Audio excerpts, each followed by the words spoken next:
Giants have it late in the second. Robertson's got to get to the quarterback here. This will go as a loss of 10.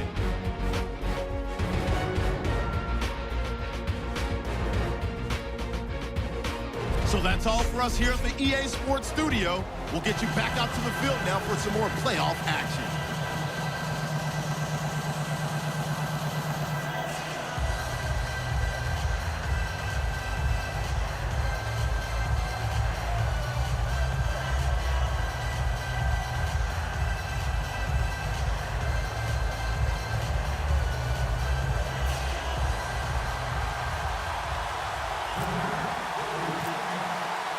So both teams have their marching orders, and we'll get going again here in quarter number 3. That'll be taken in the end zone. Oh, little 360. And last year that would have been a net gain of 5 on the return. This year he stops where he would have been if he had taken a knee, and that's at the 25. And the dreaded face mask penalty, that's going to cost him 15 yards. And it's such a dangerous play. Body going one way, and then your head gets yanked back the other. 15 yards is the right call.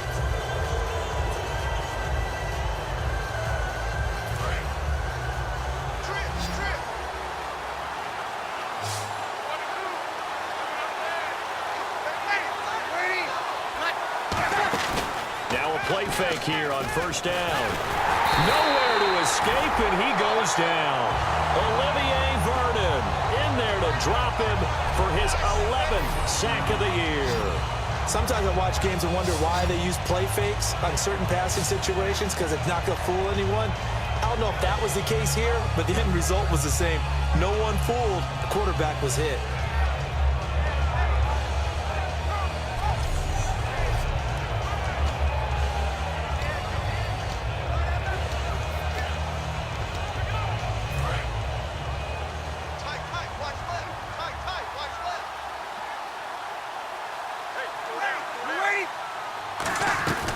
They'll run it now out of the gun. And he'll get this only up to about the 35. They get just a yard back there, and now they'll be looking at a tough 3rd and 15. Tough day, tough sledding right there, and it's been that way the entire game. Not a whole lot of room to ramble for him. Yeah, you're right. It's been that way all afternoon. Didn't get a whole lot better there.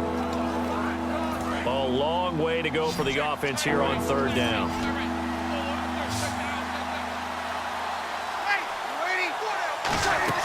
The play fake to Ingram. Now it's Breeze. He's got time in the pocket. And he takes a shot on the release as this will be incomplete. Lucky Whitehead, his intended target. And that brings up 4th down. Putting pressure on the guy throwing the football is always good. But when you can couple that with contact on him that leads to an incompletion, as we just saw there, that's winning football.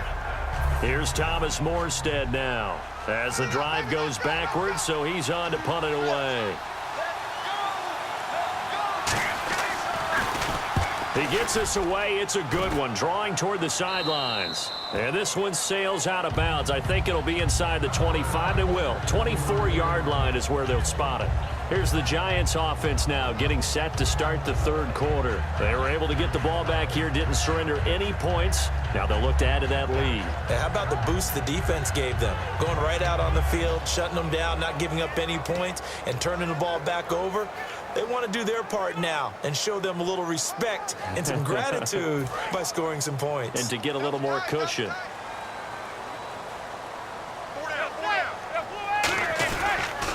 They'll give it to him right up the gut. And he'll get this one up to the 26. Just a yard on the first down carry, so it's 2nd and 9. I do know from experience that when you slow down someone's running game, you're now doing the dictating on defense. And guess what? Now you're getting ready to tee off on their quarterback because they have to throw it all the time.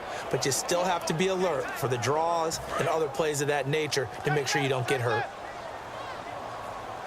They come out 5 wide, 3 of them to the right side. On 2nd down, here's Manning. Caught left side, it's Beckham. It's a 10-yard pickup, and it moves the chains. Yes, indeed. Eli Manning to Odell Beckham Jr. When they do it over and over, they usually win games. Yeah, and you know the video game Madden, right? Of course. Yeah, that's why he's a big reason that Odell Beckham was on the cover in 16 with the arm stretched out, that famous one-handed catch. Yeah, he did that a lot, didn't he? Throwing on first down is Manning. Throws left side, complete to Brandon Marshall. That's going to go as a loss of a yard, and it'll be second down.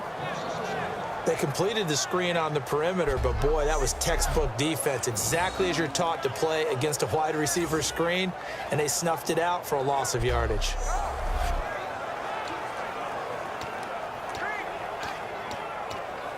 And the offense behind the chains here, a touch on 2nd and 11.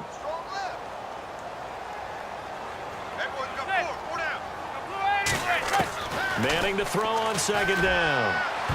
And he almost had it defensively. Could have been a game changer there in this second half. Instead, it's 3rd down. He's lucky to be getting that one back. After what they've done with him all day long with all the targets trying to go after him, he's obviously gotten smart, and his pride has kicked in. Made a terrific play.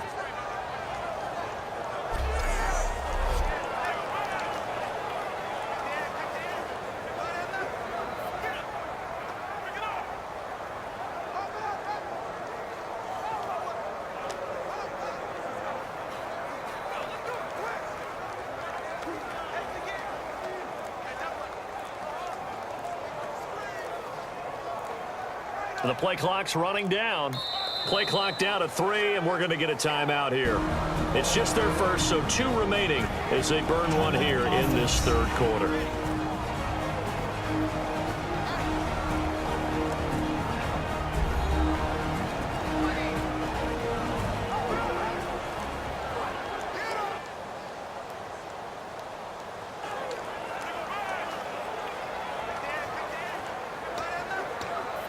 Will the defense dial up the pressure? Let's see. 3rd and 11.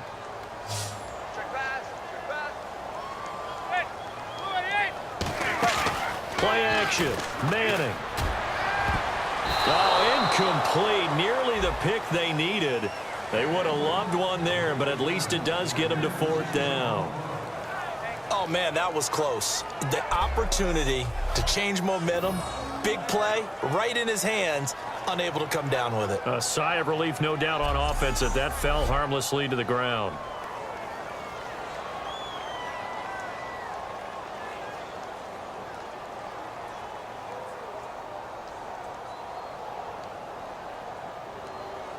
Here's Brad Wing now as he's on to punt for New York.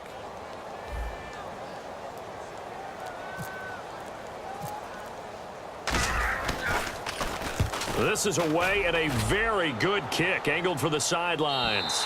This one will sail out of bounds. It'll depend on the spot here. And the side judge says that went out at the 7-yard line. The Saints coming out now to take the field. And 3 and out on the last drive. No points on the scoreboard. A little soul-searching now. I would say so, and they need to help out their defense a little bit. They've had to be on the field a lot more than normal, put them in some tough spots. But what's the old adage? When you get another chance, it gives you a better chance to do it right.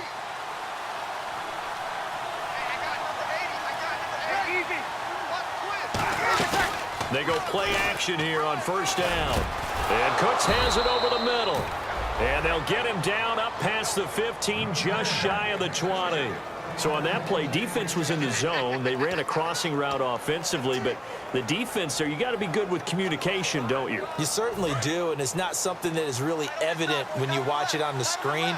But everyone's talking, communicating, pointing, and it keeps you from chasing receivers because you have a specific zone you have to cover.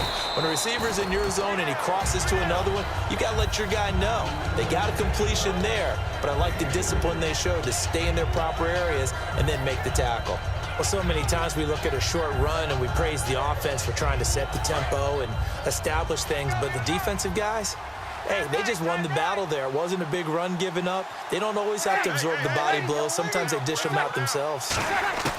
Breeze to throw on second down. It's caught left side by Cooks. It's an 8-yard pickup and leads to a new set of downs. That was a nice completion on an out route, and those types of plays are the result of arm strength by the quarterback and timing by the receiver. Offense comes to the line now, 1st and 10.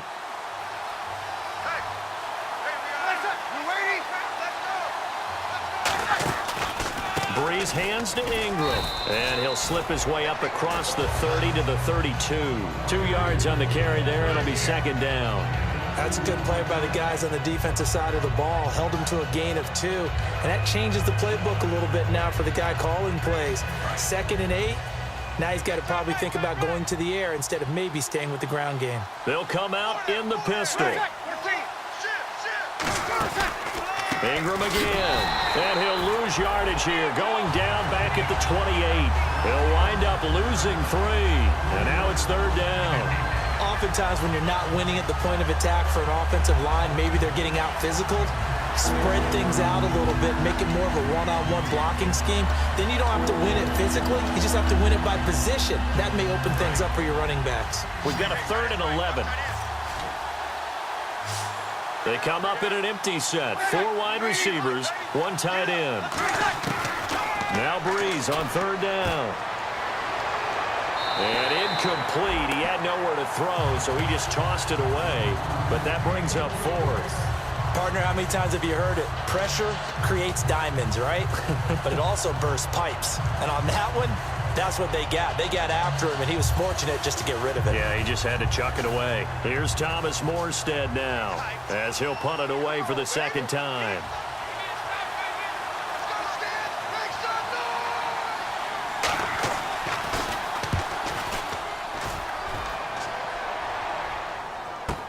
Pulled in at the 24. Give him 11 yards that time on the return.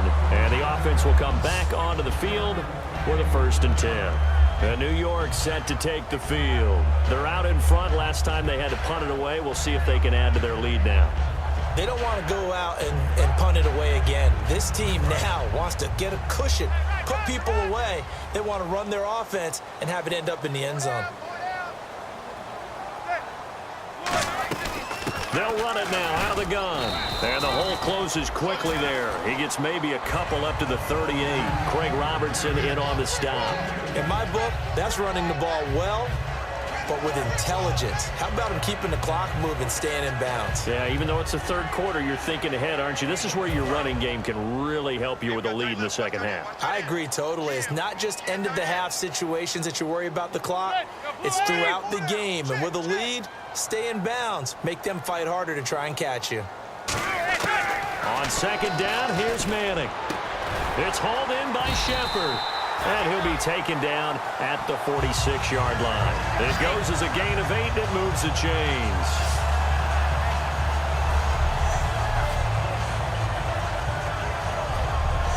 One quarter remains for a trip to the NFC title game. We'll return with more after this. You're watching the NFL on EA Sports. Back now here at MetLife Stadium. It's the Giants with the football and also the lead as we get set to start quarter number 4.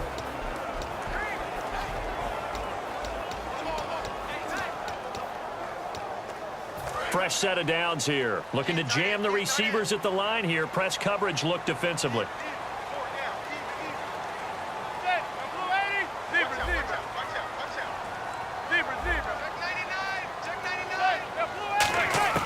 On 1st down, Manning.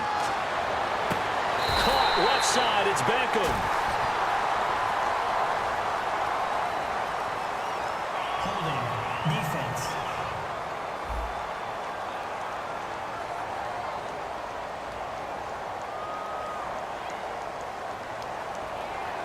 And after a nice gain, they don't need the penalty. They'll decline it, take the ball where the play resulted.